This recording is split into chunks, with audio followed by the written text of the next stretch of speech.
આ તરફ વડોદરાના ગાજરાવાડીમાં દૂષિત પાણી ભરાઈ ગયા।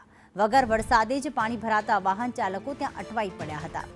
સુએજ પમ્પિંગ સ્ટેશનમાંથી છોડવામાં આવ્યા છે પાણી અને પાણી જતું નહીં હોવાથી સ્ટેશનનો એક પ્લાન્ટ બંધ છે। દૂષિત પાણીના પગલે રોગચાળો ફાટી નીકળવાની દહેશત ફેલાયેલી છે। અત્યારે ખરાબ ગંદુ પાણી જો દેખી તમે પણ દેખો છો સાહેબ, બરાબર। અહીંયા કોઈ અમારું કરવાવાળું કોઈ છે નથી ને એમને કહે છે તો કોઈ સાંભળતું નથી। અરજી કરાવો ત્યાં ઉપર આવો, આટલા જણને માણસ ને આમાં છે મેન રોનકભાઈને કહેવા જઈએ છે ને તો રોનકભાઈ સાંભળતા નથી। અને આ જ્યારે વધારે પાણી છોડે છે સાહેબ, ગંદકીનું કોણ છોડે છે એ હવે એ ખબર નહીં, એ પંપિંગ વાળા છોડે છે સાહેબ।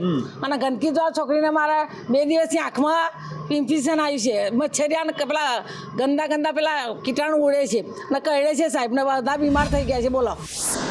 વડોદરા શહેરમાં ગાજરાવાડી ખાતે આવેલું સુએજ પમ્પિંગ સ્ટેશન વર્ષોથી વિવાદમાં છે। અહીંયા સ્લોટર હાઉસ અને પમ્પિંગ સ્ટેશન બંને વિવાદમાં રહેલા છે। આપ જોઈ રહ્યા છો તે મુજબ વગર વરસાદે અહીંયા પાણી ભરાયા છે। આ પાણી કોઈ ચોખ્ખું પાણી નથી, માત્ર સુએજ પમ્પિંગ સ્ટેશનમાંથી આવેલું ગંદુ દૂષિત પાણી છે, જેના કારણે નાગરિકો ત્રાહિમામ પોકારી ઉઠ્યા છે અને હાલમાં આનાથી રોગચાળો પણ ફાટી નીકળવાની દહેશત છે।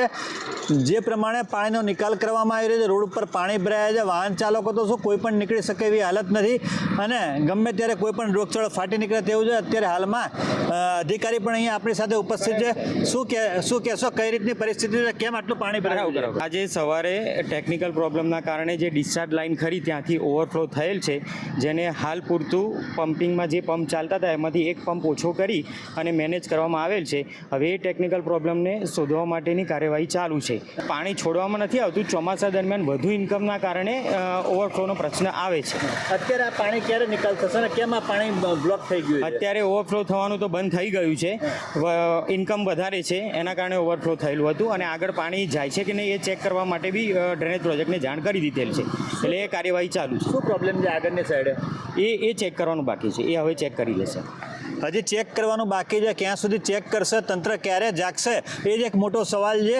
જોવું એ રહ્યું આગામી દિવસોની અંદર કોર્પોરેશનનું તંત્ર ચોમાસાની અંદર કઈ રીતે કામગીરી કરે છે અને કઈ રીતે નાગરિકોના વેરાનું વળતર આપે છે। હિરેન મોદી, સંદેશ ન્યૂઝ, વડોદરા।